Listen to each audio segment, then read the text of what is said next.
Listen closely, fellow beings of the void, because what I'm about to tell you will make your tentacles curl in disbelief. My name is Vex-Nine, and I'm a communications officer aboard the trade vessel Stellar Drift. Now, before you dismiss this as another tall tale from a bored spacer, let me assure you that every word I speak happened exactly as I describe it. The scars on my carapace and the nightmares that still wake me prove it. It started 3 cycles ago when we received what we thought was just another distress beacon. You know the type, weak signal. Probably some mining operation that ran out of fuel or hit a bad asteroid. Nothing unusual in the Outer Rim territories where regulations are more like suggestions. But this signal? This signal was different. Captain Zorr. I called out, my voice echoing through our cramped bridge. You need to hear this transmission. It's coming from the Keth system. Our captain, a grizzled Vorthak with more battle scars than sense, lumbered over to my station. His 4 eyes focused on the readout while his breathing apparatus wheezed disapprovingly. The Keth system? That's been quarantined for 2 standard years. What fool would venture there? That's just it, sir. The signal isn't from a ship, it's from the planet itself. Now, let me paint you a picture of what the Keth system represents to civilized space. Once, it housed a thriving colony of Netherians, those peaceful blue-skinned farmers who never hurt a plasma fly. They specialized in growing hydroponic crops that could feed half the sector. Then the Skarlex arrived. The Skarlex. Where do I even begin? Imagine your worst nightmare had a baby with an industrial shredder. And that baby was raised by quantum parasites. These creatures don't just kill, they consume entire civilizations, leaving behind twisted mockeries of what once lived. They'd swept through 12 systems before the Galactic Council finally decided to contain them by quarantining the affected areas. Containment. That's what they called abandoning millions of innocent beings to their fate. Play the transmission, Captain Zorr ordered, his mandibles clicking nervously. I activated the speakers, and immediately the bridge filled with the most heart-wrenching sound in the universe, children crying, but not just any children. Netherian younglings, their voices weak and desperate. Please, came a trembling adult voice through the static. This is Settlement Coordinator Gen K of New Harmony Colony. We're still alive down here. The Skarlex haven't found our underground shelters yet, but our food supplies are running low. We have 347 survivors, including 86 children. If anyone can hear this message, please help us. The transmission cut to static, then repeated. Captain Zorr's expression darkened. Switch it off, sir. I said switch it off. We're not getting involved in a suicide mission, but Captain, there are children down there, families. They've been hiding for 2 years, and they'll keep hiding or they'll die. Either way, it's not our problem. He turned away, dismissing the conversation, set course for the Helix Nebula. We have cargo to deliver. I stared at him in disbelief. You're just going to ignore them? I'm going to keep my crew alive, which is more than I can say for whoever decides to play hero in Skarlex territory. His voice carried the finality of someone who'd seen too much death. File a report with the nearest galactic outpost. Let the Council handle it. The Council. Right. The same council that had quarantined the system and written off everyone inside as acceptable losses. As we jumped to hyperspace, leaving the Keth system behind, I couldn't stop thinking about those voices. 86 children. 347 souls clinging to life in underground bunkers while the galaxy pretended they didn't exist. 2 days later, we docked at Helix Station, a sprawling commercial hub that served as the unofficial capital of this sector. While Captain Zorr handled our cargo transfer, I made my way to the communications center, hoping against hope that someone, anyone, would care about the Netherians' plight. The duty officer at the Galactic Council liaison office was a bored-looking Tenthari who barely glanced up from his datapad when I approached. What can I do for you, citizen? I need to report survivors in the Keth system. There's a settlement of Netherians still alive, requesting immediate evacuation. Now he looked up. all 6 eyes blinking in sequence. The Keth system is under permanent quarantine. No vessels are authorized to enter that space, but there are children down there. They've been hiding for 2 years. The quarantine exists for the safety of all galactic citizens. The Skarlex contamination in that system is absolute. Any vessel entering would only add to the casualty count. So you're just going to let them die? The officer's expression didn't change. They're already dead, citizen. The quarantine ensures they stay that way instead of spreading the infection to other worlds. I left that office feeling sick to my core chambers. The casual indifference, the cold calculation that wrote off hundreds of lives as acceptable losses.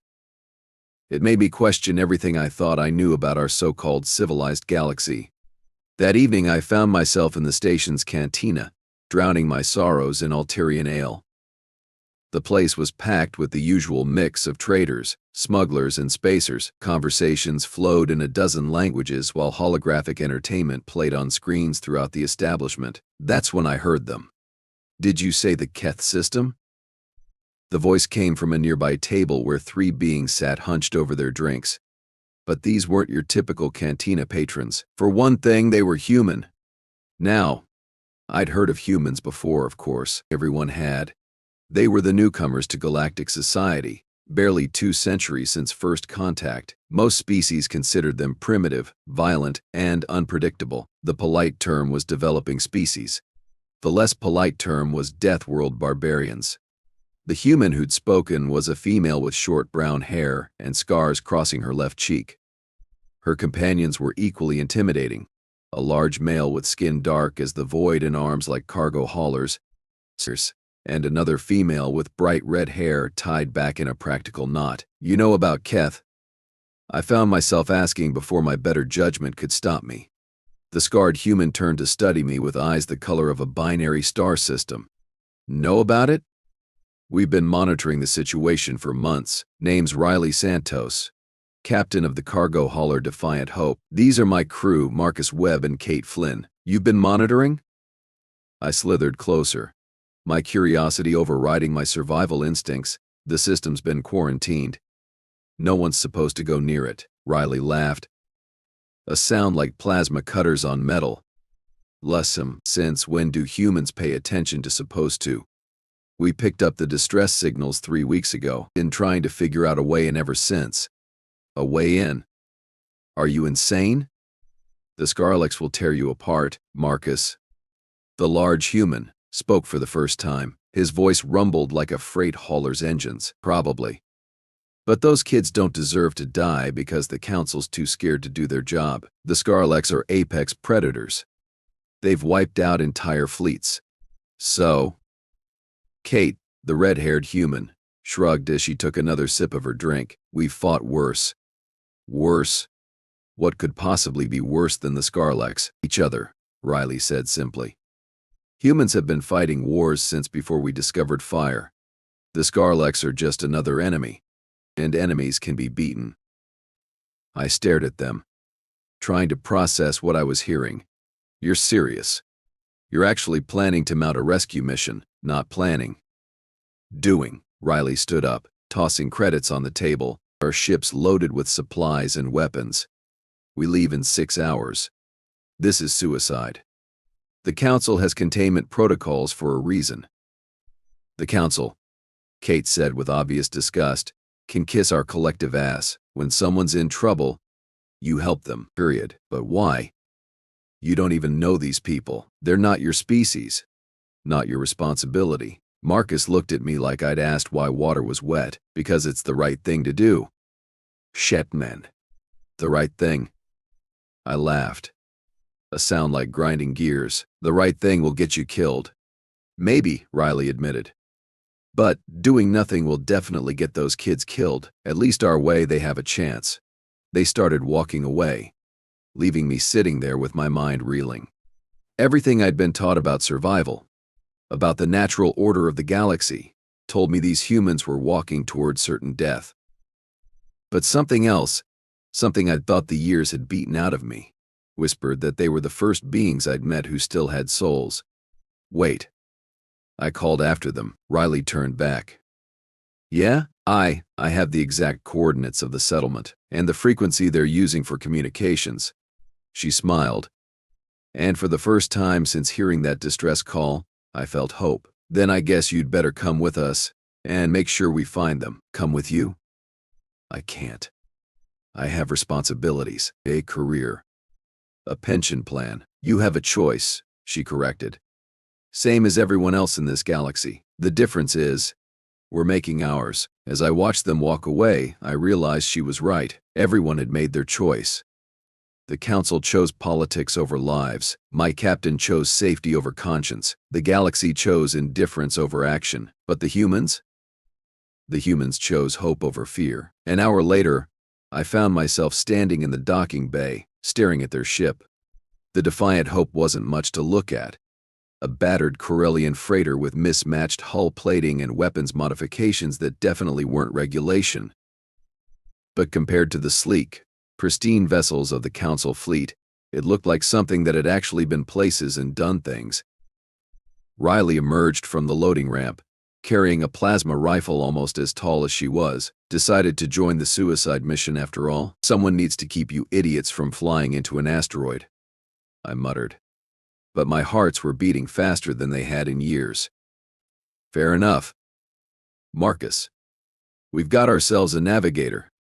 As we prepared for departure, I couldn't help but ask the question that had been bothering me. Riley, can I ask you something? Shoot, why do you really do this? I mean, humans are new to the galactic community. You could focus on building trade relationships, establishing colonies, growing your influence. Instead, you risk everything for strangers. Why? She paused in her equipment check, considering the question seriously. You know what the difference is between humans and most other species we've met? What? You all learned to be civilized. We learned to be decent. Sometimes those two things are the same, sometimes they're not. She shouldered her rifle and headed for the bridge. Today they're not. As the Defiant Hope cleared the station and jumped to hyperspace, heading for a system the entire galaxy had written off as lost, I realized something profound. For the first time in 2 years, someone was coming to help the Netherians. The question was, would we arrive in time to save them, or just in time to join them? But as I watched Riley plot our course with grim determination, Kate run final checks on enough weapons to outfit a small army, and Marcus calculate supply distributions for 347 evacuees they'd never met, I began to understand something about humans that the rest of the galaxy had missed. They weren't just Death World barbarians who'd learned to use technology. They were something far more dangerous. They were people who still believed in heroes. Amazing. Lie. Mesish. The hyperspace jump to the Keth system took 18 hours. 18 hours of watching Riley pace the tiny bridge like a caged predator, muttering calculations under her breath. 18 hours of Kate methodically cleaning weapons that already gleamed like they'd never seen use. 18 hours of Marcus quietly preparing medical supplies for injuries we all hoped wouldn't happen. And 18 hours of me questioning every life choice that had led me to this moment. Dropping out of hyperspace in 30 seconds, Riley announced, her hands dancing across controls with practiced ease. Remember, the Skarlex hunt by thermal signature and electromagnetic emissions. We're running silent the moment we hit normal space. Silent? I asked, my voice cracking slightly. How exactly does one run silent with a ship this size? Kate looked up from her weapon maintenance, grinning like a predator who'd just spotted prey. Very carefully. The ship shuddered as we dropped out of hyperspace, and immediately every system went dark except for essential life support. The bridge became a tomb of shadows and whispered warnings. Sweet mother of binary stars, I breathed, staring at the main viewer. The Keth system was a graveyard. Debris from destroyed ships floated in lazy orbits around the star. Some pieces were large enough to be identified as former military vessels. Others were just twisted metal that had once been someone's home. And moving between the wreckage, like shadows given form, were the Skarlex. I'd seen holovids of them before, but nothing prepared me for the reality. They moved through space without ships, their bodies adapted for vacuum survival. Each one was roughly the size of a small fighter craft, with crystalline growths that pulsed with bioluminescent energy. But it was their faces that made my blood freeze. Where eyes should have been, there were only empty sockets that seemed to drink in light itself. "How many do you count?"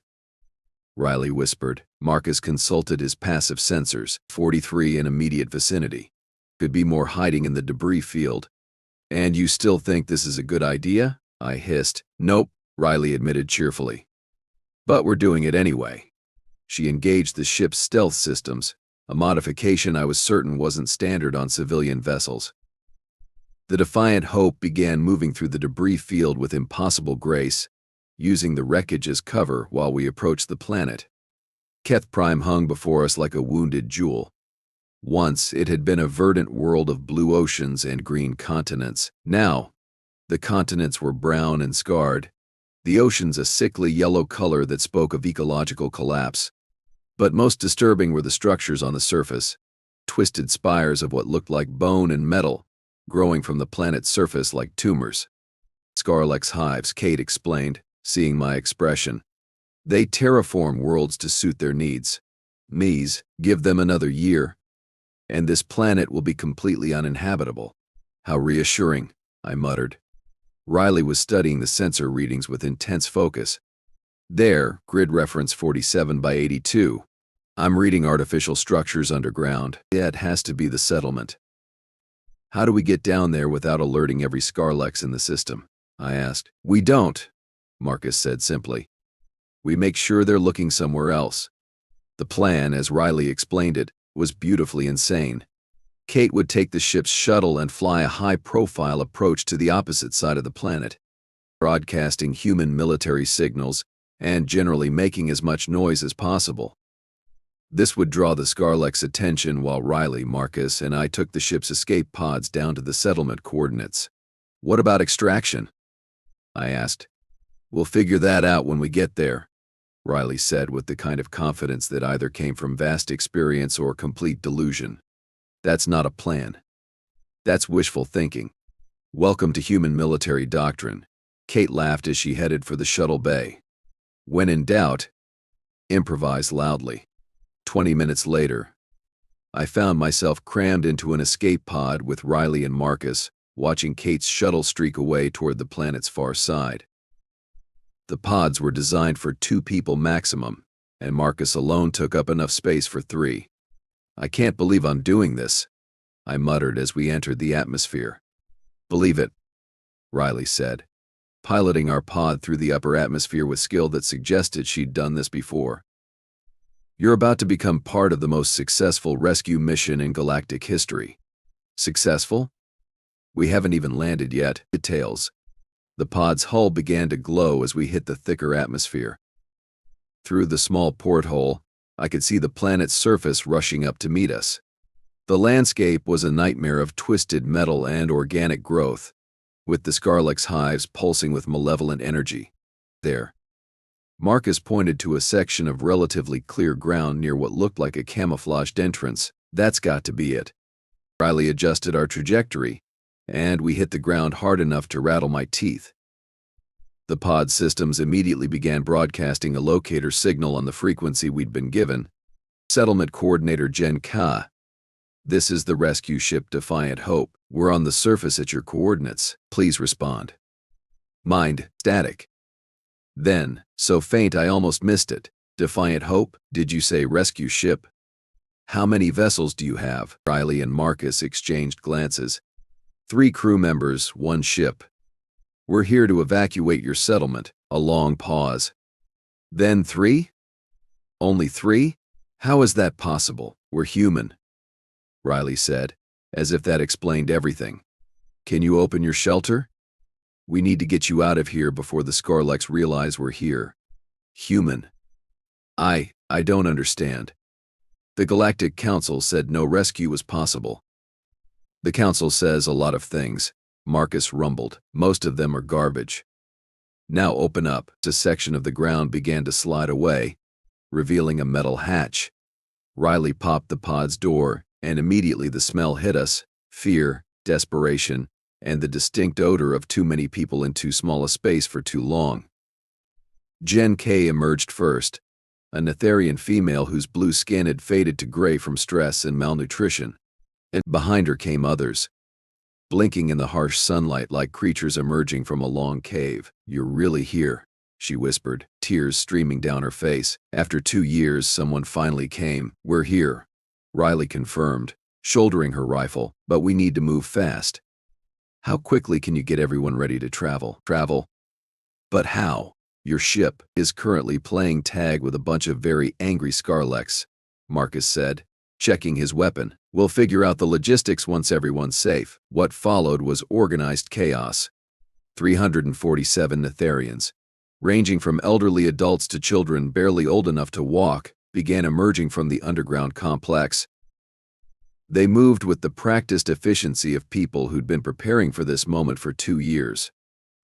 But as they gathered on the surface, I realized the magnitude of our problem.